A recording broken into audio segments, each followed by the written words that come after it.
આજની ધર્મકથા. ગઈકાલથી આપણે વિમળશા મંત્રીનું ચરિત્ર સ્પર્શી રહ્યા છીએ. એ ચરિત્રમાં આગળ વધીએ પહેલાં બહુ જ અગત્યની ઘટના જે આજે બની છે એ છે વૈશાખ સુદ પૂનમ. ગિરનાર મહાતીર્થ રૈવતાચલ ગિરિવર પર આજે પરમાત્માની ધજા લહેરાઈ. 891મી ધજા. સજ્જન મંત્રીના બુદ્ધિચાતુર્ય અને સજ્જન મંત્રીની પરમાત્મા ભક્તિની પરાકાષ્ઠાઓ એના કારણે સિદ્ધરાજ જયસિંહના દ્રવ્ય દ્વારા બનેલી આ કર્ણવિહાર પ્રાસાદની ઘટના, અને કર્ણવિહાર પ્રાસાદને આજે 891 વર્ષ પૂર્ણ થયા. સદભાગ્ય એ છે કે આ 891મી ધજા ચડી છે એવી જાણકારી મેળવવા માટે પણ આપણે સૌ હયાત છીએ. દુર્ભાગ્ય એ છે કે 891મી ધજા આવા તીર્થની, આવા મહાતીર્થની, શાશ્વત ગિરિવર જેવા તીર્થની ચડતી હોય અને છતાં પણ આપણે ત્યાં હાજર નથી રહી શકતા. એ કમનસીબી છે. પણ આપણે બધા જેટલું પણ આપણને પ્રાપ્ત થયું છે એ બધાનો આનંદ સંવેદવાનો પ્રયત્ન કરી અને આજના દિવસને એક આનંદપૂર્ણ માહોલમાં જ આપણે રહેવા દઈએ. અને ગિરનારમાં ધજા ચડી છે, ગિરનારના શિખર ઉપર પરમાત્માની ધજા પતાકા નવી લહેરાઈ, તો આપણે સૌ એવી મંગલ પ્રાર્થના કે એવી ઈચ્છા રાખીએ કે આ વિશ્વના વાતાવરણમાં પણ જેમ જૂની ધજા શિખર પરથી ઉતરી એમાં જૂના બધા વાતાવરણો દૂર થઈ અને કંઈક એક નવનિર્માણ વાતાવરણનું થાય અને લોકો આ ભયથી, રોગના ડરથી અને રોગના વ્યાપથી મુક્ત થાય. આવું કંઈક ગિરનારની ધજાના પુણ્યથી આ વિશ્વમાં થાય એવું આપણે પણ પ્રાર્થીએ. આપણે હવે કથા તરફ આવીએ. વિમળશા મંત્રી રાજા એના બધા જ પરાક્રમોથી ઈર્ષ્યા પામેલા લોકોથી હવે ધીરે ધીરે પ્રભાવિત થતો જાય છે. એટલી બધી કાન બંબેરણી થાય છે કે હવે રાજા પણ જાણે એનું મગજ એ જ દિશામાં ચાલવા લાગ્યું અને એની માન્યતામાં ઠસાવા લાગ્યું કે આ ભીમદેવને જો સૌથી વધારે કોઈનાથી ડર છે તો આ વિમળશાથી છે. એટલે હવે એ વિચાર કરે છે કે હું વિમળશાના ઘરે જ એકવાર જાઉં અને ઘરે જઈને ચેક કરું કે એની વીંટીમાં આ લોકો જે કહે છે એવું છે કે નથી. સામેથી કહેણ મોકલે છે કે મારે તમારે ત્યાં આવવું છે. વિમળશા અત્યંત ઉલ્લાસપૂર્વક એની જે શ્રેષ્ઠ ભક્તિ થઈ શકે રાજાની એવા બહુમાનપૂર્વક, એવા મંગળ તમામ બધા પ્રયત્નો કરી એનું સ્વાગત કરે છે. એની હવેલી જોઈ ભીમદેવ તો ભૂઠો પડી જાય છે કે આવી જાહો જલાલી તો મારા રાજમહેલમાં આના 10મા ભાગની પણ નથી. સોનાની થાળીમાં ભીમદેવને જમાડે છે અને આ બધી જાહો જલાલી જોઈ અને મનની અંદર જે નબળો ભાવ પડ્યો છે એ હવે ઓર ઉચકાયો અને એને એવું લાગવા લાગ્યું કે ભીમદેવને ખરેખર આ વિમળ મંત્રી ઓવરટેક કરી જ લેશે. આવું જે લોકો બોલે છે એ બહુ સાચું છે. એટલે હવે ધીરે ધીરે તરકટ રચવાના ચાલુ થયા. સૌથી પહેલાં બધા મંત્રીઓએ એવું કીધું કે આપણે ચાપલુસોએ કે આપણે ભીમદેવને પાંજરામાં પૂરેલા સિંહની સામે ખુલ્લો મૂકી દઈએ અને ભીમદેવનું પરાક્રમ જોવું છે એમ કહી અને આ આખો ખેલ કરીએ. સિંહની સામે કોણ ટકવાનું હતું? અને એ બાને ભીમદેવ આવું નક્કી કરી લે છે કે વિમળ મરી પણ જશે અને લોકોને મારી પર શંકા પણ નહીં જાય, અને આવો એક ખેલ રચાય છે. સિંહ પાંજરામાંથી બહાર આવે એ પહેલાં વિમળશા મંત્રી આંખોથી આંખો મળાવીને ત્રાટક કરે છે. અને આ ત્રાટકની એટલી જબરદસ્ત અસર હોય છે કે સિંહ બકરી જેવો બની જાય છે અને આવી અને વિમળશા મંત્રીના પગને ચાટવા લાગે છે. વિમળશા મંત્રી આ સિંહના કાન પકડી અને એને ચલાવતો ચલાવતો રાજાના ચરણે લઈ આવે છે અને ઝુકાવે છે અને આખા નગરની અંદર વિમળશાનો જય જયકાર થાય છે. આવી બધી વિદ્યાઓ, ત્રાટક કરવું, આ બહુ જ આપણે ત્યાં પ્રચલિત વિદ્યા હતી. એક આંખની એટલે એક વ્યક્તિની આંખથી બીજા વ્યક્તિની આંખો મળે અને એક વ્યક્તિ એનો આખો જ પુણ્ય પ્રભાવ એ બીજા વ્યક્તિ ઉપર મૂકી દે અને એટલો બધો મૂકે કે ફક્ત આંખના મિલનથી જ સામો વ્યક્તિ આ વ્યક્તિથી એટલો બધો આવર્જિત થઈ જાય કે એની ગુલામી સ્વીકારી લે. પણ આવું ક્યારે થાય? આ સાધનાઓ છે, આ કોઈ એજ્યુકેશનથી મળતી વસ્તુઓ નથી. અને સાધનાઓ હંમેશા શુદ્ધિથી ઉત્પન્ન થાય, અને શુદ્ધિ માટે પવિત્ર રહેવું એ બહુ જરૂરી હોય છે. એટલે અંતરની પવિત્રતા એ આવા બધા જ અંદરની અંદર ગુણો પ્રગટાવી શકે અને આવી શક્તિઓ ખીલવી શકે. વિમર્શા એ આવી પવિત્ર હસ્તી હતી કે જેની અંદર આવી જબરદસ્ત તાકાતો સહજપણે નીકળતી હતી. આપણે ત્યાં પરમાત્માની સામે જ્યારે બેસીએ જિનાલયમાં, ત્યારે પરમાત્મા ઉપર ત્રાટક કરવું જોઈએ, આવી પણ કેટલીક સ્તવનની કડીઓ આવે છે કે ભગવાન, હું તને વશ કરી લઉં અને તું સદાકાળ માટે મારો થઈ જા, આવું ત્રાટક મારે તારી પર કરવું છે. કેવી ગજબ ભાવનાઓવાળા સ્તવનો આપણા શાસનમાં પૂર્વાચાર્યો, કવિવર્યો લખીને ગયા. કેટલો જબરદસ્ત માર્ગ આપણને મળી ગયો, અને છતાં પણ આપણે જિનાલય જઈએ, અડધી કલાક, પોણી કલાક, કલાકો સુધી રહીને પાછા આવીએ અને એટલા બધા કોરાને કોરા રહીને આવીએ છીએ કે આપણને ઘણીવાર બહુ અફસોસ થાય કે આ પૂર્વજો જે બધું લખીને ગયા છે આપણા ભરોસે, એ લોકોએ કદાચ આ સમયને બીજે વાપર્યો હોત તો ઇન્વેસ્ટમેન્ટ વર્થ લાગત. આપણે એટલા બધા મિકેનાઇઝડ થઈ ગયા છીએ બધી આરાધનામાં કે જાણે આવા કંઈક નવી વસ્તુઓને સ્વીકારવાની આપણી જે એક ઉદારતા હોવી જોઈતી હતી, ખેલદિલી હોવી જોઈતી હતી, એ જ જાણે નથી. આપણે બહુ કન્ઝર્વેટિવ અપ્રોચમાં આવી ગયા છે કે આ ક્રિયા આમ જ થાય, આવી રીતે આની પછી આ જ કરવું, આની પછી આ જ કરવું, અને આવી રીતે જ કરવું, આ દુહો બોલી લેવો, આ બોલી અને આ કરી અને વિધિ જાળવી અને બહાર આવી જવાનું. આ દુહા, આ વિધિ, આ ક્રિયાઓ, આ બધું જ જે ભાવને પામવા માટેનું સાધન હતું, એ ભાવ તરફ આગળ વધવાની વાત ક્યાં છે? જાણે એક મુંબઈની લોકલ ટ્રેન્સ હોય ને એના જેવી સ્થિતિમાં છીએ કે 9 ને 10 લોકલ આવશે એવું ફિક્સ ક્લિયર ખબર હોય, અને એ લોકલ 9 ને 55 કે 9 ને 50 મસ્જિદ બંદર છોડી જ દેશે, આવું પણ એક ફિક્સ ખ્યાલમાં હોય. એવી રીતે આપણે જિનાલયમાં એન્ટર થઈએ ને ત્યારે કોઈ માણસ આવું પ્રેડિક્ટ કરી શકે કે આટલા વાગે અંદર ઘૂસ્યો છે ને આટલા વાગે બહાર આવી જ જશે, કારણ કે આપણે પણ એક પ્રકારની મશીન બની ગયા છે. જે જીવંતતાનું આખા વિશ્વનું કેન્દ્ર છે એવા પરમાત્માની ભક્તિમાં આપણે જીવંત કેટલા છીએ એ એક બહુ મોટો પ્રશ્ન છે. વિમર્શા ત્રાટક કરી સિંહને વશ કરી લે છે. એમાં ફેલ ગયા તો હવે બીજો રસ્તો વિચારે છે કે આપણે આ નગરના શ્રેષ્ઠતમ પહેલવાનો છે એની સાથે એની કુસ્તી લડાવીએ, અને વિમર્શા એમાં પણ બધા જ પહેલવાનોને માત આપી દે છે. અહીંયા એક વસ્તુ ખરેખર આંખે ઉડીને વળગે એવી છે કે વિમર્શાનો વિકાસ કેટલો ગજબ હતો. યૌવન વયની અંદર કેટલી વસ્તુઓ, બાણની વિદ્યામાં, ત્રાટકની વિદ્યામાં, પહેલવાનીની વિદ્યામાં, બુદ્ધિ ચાતુર્યની અંદર, પવિત્રતાની અંદર આ વ્યક્તિ આટલી નાની ઉંમરમાં કેટલા બધા ક્ષેત્રોની અંદર વિકાસ પામી શક્યા. અને આ વિકાસ પણ પાછો કેવો, એકદમ નોટિસેબલ, એટલે નોંધનીય, આપણને નોંધ લેવી પડે એટલી હદ સુધીનો સુંદર વિકાસ. વિમર્શાની સામે પહેલવાનો ન ટકી શક્યા. હવે આ બધા મંત્રીઓને એવું લાગ્યું, ઈર્ષ્યાળુ મંત્રીઓને, કે હવે કંઈક મોટું કરવું પડશે, અને એ લોકો નવી કાન બંબેરણી કરે છે કે આપણે એવું કંઈક દેવું ઊભું કરી દઈએ એના માથે કે જે ચૂકવતા ચૂકવતા એનો દમ નીકળી જાય અને એ ચૂકવી ન શકે એટલે આપણે એને દેશ નિકાલ કરી દઈએ. ભીમદેવ એમની સાથે પણ સહમત થયો, અને ભીમદેવનો આ અખતરો વિમર્શા સુધી પહોંચે છે. અને હવે વિમર્શાને ખ્યાલ આવી ગયો કે આ લોકો ચોક્કસપણે આ જ દિશામાં આગળ વધીને ક્યાંક મને મારી પણ નાખવાની દિશામાં આગળ વધે તો કંઈ કહેવાય નહીં. અને એટલે વિમર્શા એ તરત જ પોતાની પત્ની અને પોતાના રાસ રસાલા સાથે એ માલવણ આવી ગયા. 5000 ઘોડેસવારો, 16000 ઊંટ પર લાદેલા સોનૈયા, હાથી, રથ વગેરે બધા સાથે એ રાતોરાત વિહાર કરી અને માલવણ પહોંચી ગયા. આપણે ખાલી કલ્પના કરીએ, 1600 જેટલા ઊંટ હતા.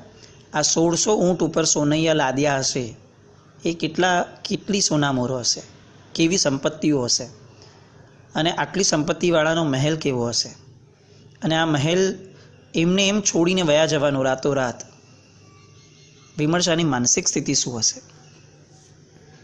આપણો એક રૂમાલ કોઈ જગ્યાએ રહી ગયો હોય ને, તો પણ આપણને 2 વાર 5 વાર નહીં, 2 વર્ષે પણ આપણી જગ્યાએ જઈએ ને ત્યારે યાદ હોય છે કે અહીંયા મારો એક રૂમાલ રહી ગયેલો. આપણને ખબર છે કે પાછો નથી મળવાનો, અને આપણે ગોતતા પણ નથી, પણ આટલી નાનકડી પણ સ્મૃતિ આપણે ભૂલી નથી શકતા.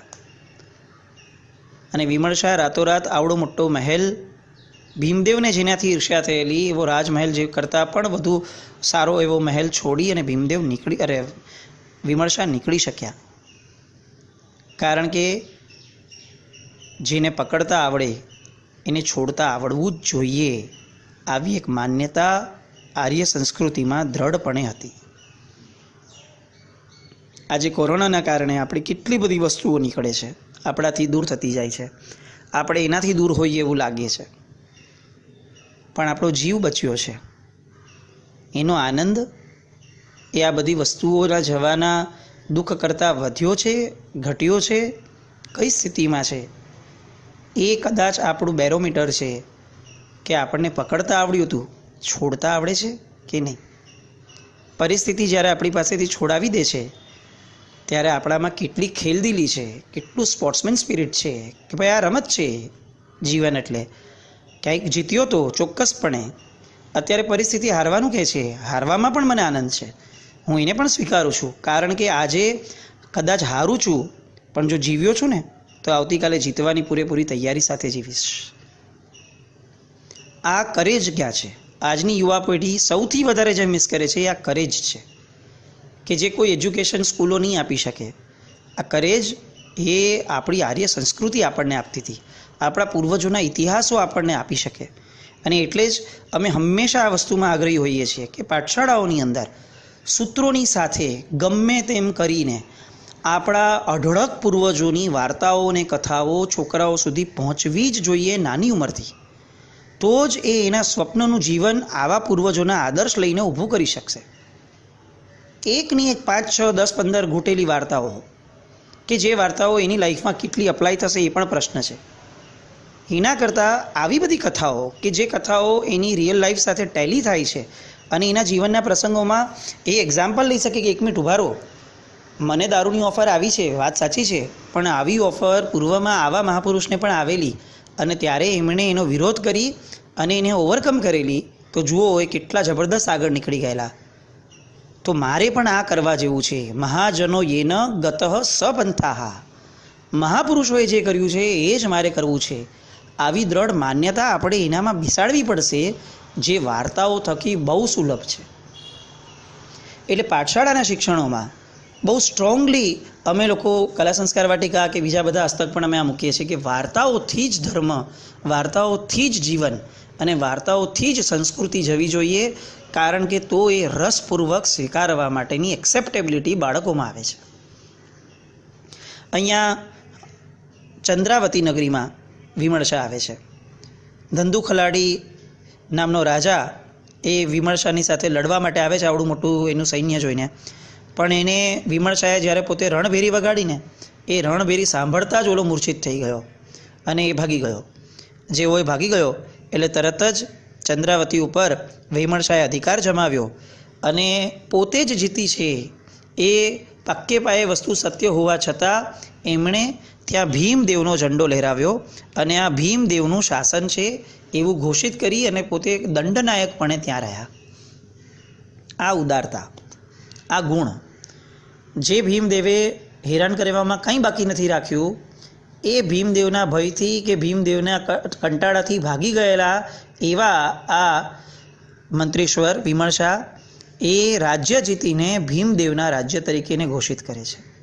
પરમાત્માની પૂજાઓ, આપણી સામાયિકો, આપણી બધી જ આરાધનાઓ જો આપણામાં આવા ગુણો નથી પ્રગટાવતી તો આપણે ખખડાવીને આપણને પૂછવું પડે કે દોસ્તો શું કરે છે, શેની માટે કરે છે, ટર્નઓવરનો ધંધો કરે છે કે પ્રોફિટ માટે કરે છે. કેટલા ગુણો આ વિમર્શાએ પોતાની અંદર ઉપસાવ્યા, કેટલા પરાક્રમી, ઉદાર, આમ બધા એકબીજાના વિરોધાર્થી લાગે એવા પણ કેટલા બધા ગુણો એના જીવનમાં કેટલા સહજપણે વણાયેલા છે, કારણ કે એ ધર્મનિષ્ઠ વ્યક્તિ છે.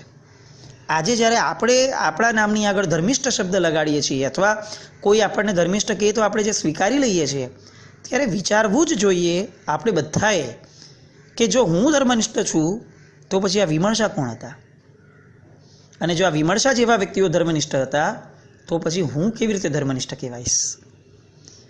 વિમર્શા એક પછી એક હવે આવા રાજ્યો જીતતા ગયા. બંગાળમાં ગયા, ત્યાંના રાજા હિન્દુઓને બહુ સતાવતા હતા. જેવા સમાચાર મળ્યા એટલે વિમર્શા એની પર ચડાઈ કીધી અને ચડાઈ કરી અને જીત્યો, અને જીતી અને ત્યાં જૈન ધર્મનો ડંકો વગાડ્યો.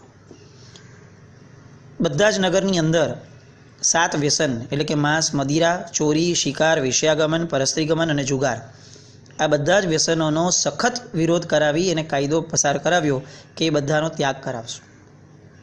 નાનામાં નાના જીવની હિંસા ન થાય એની માટે પણ ઘણું બધું ધ્યાન રખાતું હતું. વારંવાર શત્રુંજયની ગિરનારની યાત્રાઓ લઈ જતા અને છરી પાડતા સંઘ પણ આ વિમર્શાએ બહુ જબરદસ્ત કાઢ્યા. હવે ધીરે ધીરે કેટલાક વખત પછી ભીમદેવ સુધી આ બધી વાતો પહોંચી કે જે માણસથી હું આટલો બધો કિન્નાખોરીથી સળગતો હતો, એ માણસે તો મારા રાજ્યની જય પતાકા કેટલા રાજ્યો સુધી પહોંચાડી અને પોતે ફક્ત દંડનાયક બનીને રહ્યા. આવી સ્વામી ભક્તિ તો ક્યાં જોવા મળે. અને એમણે તરત જ એમને પત્ર મોકલાવ્યો કે ખોટી રીતે મેં તમને પજવ્યા હતા, મને માફ કરો. છત્ર, ચામર આદિ ભેટ મોકલાવી અને મંત્રીશ્વરને કેવડાવે છે કે હું હાથ જોડીને તમને જણાવું છું કે મારે તમારી સાથે કોઈ વેર રાજ્ય નથી અને મારે હવેથી આ ચંદ્રાવતીનું રાજ્ય તમને સોંપવું છે અને તમે જ ચંદ્રાવતીના રાજા બનો. પુણ્ય ગુણની પાછળ દોડતું દોડતું આવે છે. પુણ્ય પુરુષાર્થની પાછળ દોડતું દોડતું આવે છે. એવી વાતો આપણે ત્યાં ક્યાંય નથી. અને છતાં પણ આપણી દોટ કઈ બાજુ, ગુણ તરફ કે પુરુષાર્થ તરફ? દરેક જગ્યાએ આપણે આ વસ્તુ કહીશું કે પુરુષાર્થ તો કરવો જ પડે ને, પુરુષાર્થ કર્યા વગર કેવી રીતે મળે, કંઈ નસીબથી થોડી ભાગીને આવવાનું છે. વાત સાચી છે, પણ પુરુષાર્થની દિશા કઈ, પુરુષાર્થનું લક્ષ્ય કયું, પુરુષાર્થનો માર્ગ કયો? ગુણ પ્રગટ થાય એવો કે ગુણનો હ્રાસ થાય એવો, એ ક્યારે વિચારશું? આ બાજુ વિમર્શા બસ આ રીતે ધર્મની અંદર બહુ જ રત રહે છે. અને એકવાર ધર્મઘોષ સુરીશ્વરજી મહારાજ સાહેબ નગરીમાં પધારે છે અને ત્યાં એ ઉપદેશ આપે છે કે 5 તીર્થો પરમાત્માના શાસનની અંદર અતિશય પ્રચલિત છે. એ 5 તીર્થોમાંનું એક એટલે કે આબુ. શત્રુંજય, ગિરનાર, સમિત શિખરજી, આબુ, અષ્ટાપદજી. એમાંથી આ આબુ જે છે એ આબુ ઘણે ખરે અંશે એ સમયે પણ, આજે પણ અને એ સમયે પણ એ ગિરનારને શત્રુંજયની કમ્પેરમાં બહુ જ પ્રચલિત ન હતું. અને એટલે ધર્મઘોષ સુરીજી મહારાજ સાહેબ એમને વ્યક્ત કરે છે કે ત્યાં આગળ ઉત્તમ દેહરા બનવા જોઈએ, જિનાલય બનવા જોઈએ. વિમર્શાને વાત જચી ગઈ અને શિરોધાર્ય કરી અને ચતુર્વિધ સંઘ સાથે આરાસણ ગયા. આરાસણ એટલે કે અંબામાનું જે સ્થાન છે ત્યાં જઈ અને એમને અન્નજળનો ત્યાગ કર્યો અને અંબાજી દેવીની આરાધનામાં લીન બન્યા. અઠ્ઠમ કર્યો. 3જા ઉપવાસની રાત આવી અને મા અંબા પ્રસન્ન થયા. બેસ્ટ પાર્ટ એ હતો કે ઇતિહાસ એવું લખે છે કે વિમર્શા મંત્રીએ આરાસણમાં જઈને અંબાજીની આરાધના કરી. અંબાજી તો પ્રસન્ન થયા જ, પણ વિમર્શાના આ તપશ્ચર્યા અને એના સંકલ્પ બળના પ્રભાવથી એ સમયે ચક્કેશ્વરીમાં અને પદ્માવતીમાં આ બંને પણ પ્રગટ થયા અને વિમર્શાને 3 દેવી શાસન દેવીઓનું એક સાથે સાન્નિધ્ય પ્રાપ્ત થયું. બહુ રેરલી આવી ઘટનાઓ સાંભળવા મળે છે. આ વિમર્શાના વ્યક્તિત્વને આપણે જેટલું ઉચકી શકવું જોઈએ એટલું ઉચકવું જોઈએ પરમાત્માના શાસનમાં, કારણ કે એ કોઈ ગુણ એવા નથી કે જે એમનામાં શિરમોર કક્ષાના જોવા નથી મળતા. હવે વિમર્શાને એમણે વરદાન આપ્યું કે તમે આબુ પર જાઓ અને જૈન મંદિરનું નિર્માણ કરો, તમે કરી શકશો. બસ આટલું જ જોઈતું હતું. દૈવત્વનો સપોર્ટ એટલો જ કે આપણા પુરુષાર્થને યોગ્ય દિશા આપી અને એની ઉપર યોગ્યતાનો સ્ટેમ્પ લગાડી આપે. દૈવત્વની ગુલામી નથી કે બધું તમે કરી આપો, દેવ જ આવશે અને આપણા આ વિશ્વમાંથી આર્ય સંસ્કૃતિ લાવશે, આવું બધી વાતોનો અર્થ નથી. આપણે જ પોતે આર્ય સંસ્કૃતિને આપણા જીવનમાં લાવવી પડશે. આપણે પોતે જ એને જીવંત કરવા માટે જીવતા શીખવું પડશે એના દ્વારા. અને એનાથી પ્રસન્ન થઈ અને કોઈ દેવ આવશે અને કદાચ એ પુણ્ય વધારી અને આપણને વ્યાપ્ત કરાવે. પણ જાતે આર્ય સંસ્કૃતિને જીવ્યા વગર જગતની અંદર આર્ય સંસ્કૃતિ પાછી આવે, આવી વધારે પડતી વાતોનો કોઈ અર્થ જ નથી. વિમર્શા આબુ ગયા અને ત્યાં જમીન લેવાનો પ્રયત્ન કર્યો. ઘણા બધા મિથ્યાત્વી લોકોએ જગ્યા માટે ઝઘડો કર્યો અને એમણે જગ્યા લેવા માટે છેલ્લે એવું ફાઇનલ કર્યું કે જેટલી પણ જગ્યા મને જોઈએ છે એટલી જગ્યામાં હું સોના મોહર બિછાવી દઉં છું. અને સોના મોહર બિછાવવામાં એક ઘટના બને છે. જે ઘટના જેટલા પણ મિથ્યાત્વી લોકો વિરોધમાં હતા આ બધા લોકોને એટલી હદ સુધી પીગળાવી નાખે છે કે એ બધા પગે પડી અને વિમર્શાના કાયમ માટે સેવક બની ગયા. એ કઈ ઘટના હતી? વિમર્શા એવું તે શું કરે છે કે આટલા બધા લોકોના હૃદય જીત્યા પછી હવે એ બ્રાહ્મણોના અને ત્યાં રહેલા સંતોના અને ત્યાં રહેલા સાનિધ્યમાં રહેલા નાના નાના દેવદેવીઓના પણ મન જીતી લે છે. એવી કઈ ઘટના વિમર્શા દ્વારા બને છે? અને વિમર્શા અંતે મા અંબાને જ્યારે પ્રસન્ન કરે છે ત્યારે એની પાસે કેવું વરદાન માંગે છે કે જે વરદાન આજ સુધીના કરોડો વર્ષના ઇતિહાસમાં કદાચ કોઈએ માંગ્યું હોય એવું સાંભળવામાં નથી આવ્યું. આ બધા માટે ફરીથી આવતીકાલે જઈશું વિમર્શાના ચરિત્ર પર આજની ધર્મકથા દ્વારા. ત્યાં સુધી વિમર્શા અને વિમર્શાના ગુણોને આપણા જીવનમાં પ્રગટાવવાની તક મળે એવી વિચારણાનો સમય આપણે કાઢીએ. પ્રણામ.